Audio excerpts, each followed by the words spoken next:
morning, boys and girls. Today's story is called The Best Nest, and it's written and illustrated by P.D. Eastman. And I know that this is literature, that it is fiction, and I can tell just by looking at the picture, because it's an illustration, it doesn't look real at all. And when it's not real, it's called fiction. The Best Nest. Mr. Bird was happy. He was so happy he had to sing. This was Mr. Bird's song. I love my house, I love my nest, in all the world my nest is best. Then Mrs. Bird came out of the house. It is not the best nest, she said. I'm tired of this old place, said Mrs. Bird. I hate it. Let's look for a new place right now. So they left the old place to look for a new one. This place looks nice, said Mr. Bird. Let's move in here. But somebody else had already moved in. So they looked at another house. This one looks nice, said Mr. Bird. And there's nobody in it. You're wrong, said Mrs. Bird. This house belongs to a foot. So they went on looking. I like this one, said Mr. Bird. It has a pretty red flag on the roof. I've always wanted a house with a flag, said Mrs. Bird. Maybe this will be a good place after all. But it was not all right. I guess I made a mistake, said Mr. Bird. You make too many mistakes, said Mrs. Bird. I'm going to pick the next house. And here it is, right here. They flew in. They looked around. Isn't it too big? Asked Mr. Bird. I like this big place, said Mrs. Bird. This is the place to build our new nest. They went right to work. They needed many things to build their nest. First, they got some hay.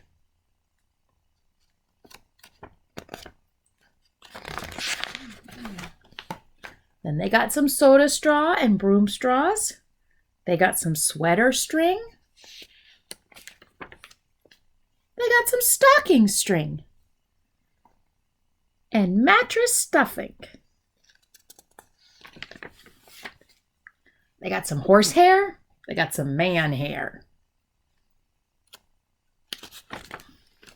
Soon they had all the hay, all the string, all the straw, all the stuffing, all the horsehair, and all the man hair they could carry.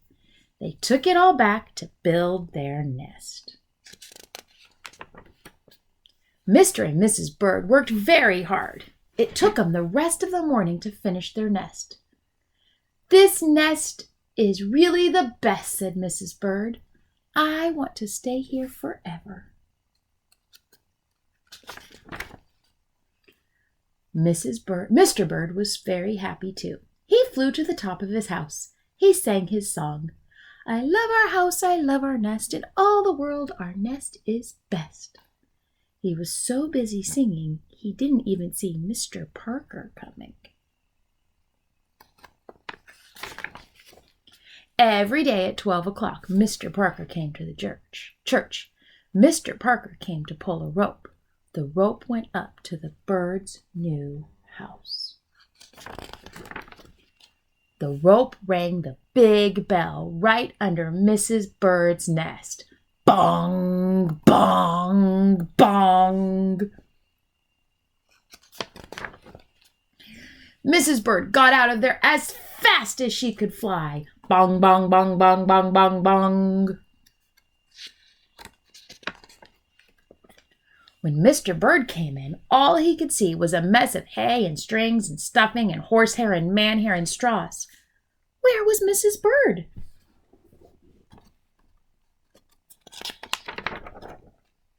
I will look for her until I find her, said Mr. Bird. He looked high. He looked low. He looked everywhere for Mrs. Bird.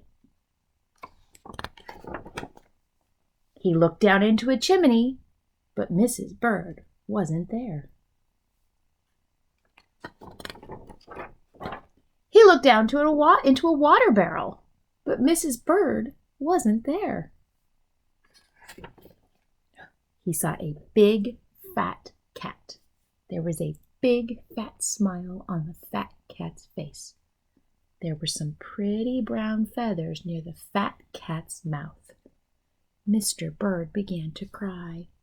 "Oh dear," he cried, "this big fat cat has eaten Mrs. Bird." Oh no. Mr. Bird flew off. "I'll never see Mrs. Bird again," he cried. It was getting dark. It began to rain. It rained harder and harder. Mr. Bird could not see where he was going. How sad he is. Crash! Mr. Bird bumped into something. It was his old house. That old house that Mrs. Bird hated. "I'll go inside," said Mr. Bird. "I'll rest here until the rain stops." Mr. Bird went in, and there was Mrs. Bird, sitting there singing, "I love my house, I love my nest, in all the world this nest is best."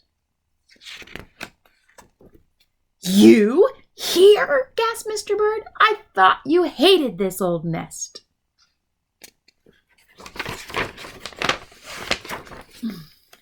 Mrs. Bird smiled. "I used to hate it," she said, "but a mother bird can change her mind. You see, there's no nest like an old nest for a brand new bird." The end. Okay, so who are the characters? Mr. and Mrs. Bird. Yeah, they're the main characters. And where's the setting? Well, the setting goes from all the different houses they look for, the different places to build their nest. So the first house, then the mailbox, the church, all of those places are the setting. And then what are the major events? First, Mrs. Bird doesn't like her house, so the birds go find a new house. Then the new house is under a big bell and it scares them away. Mr. Bird thinks that Mrs. Bird was eaten by a cat. And finally he finds Mrs. Bird in their old house with a brand new baby bird. All right, see you next time, boys and girls.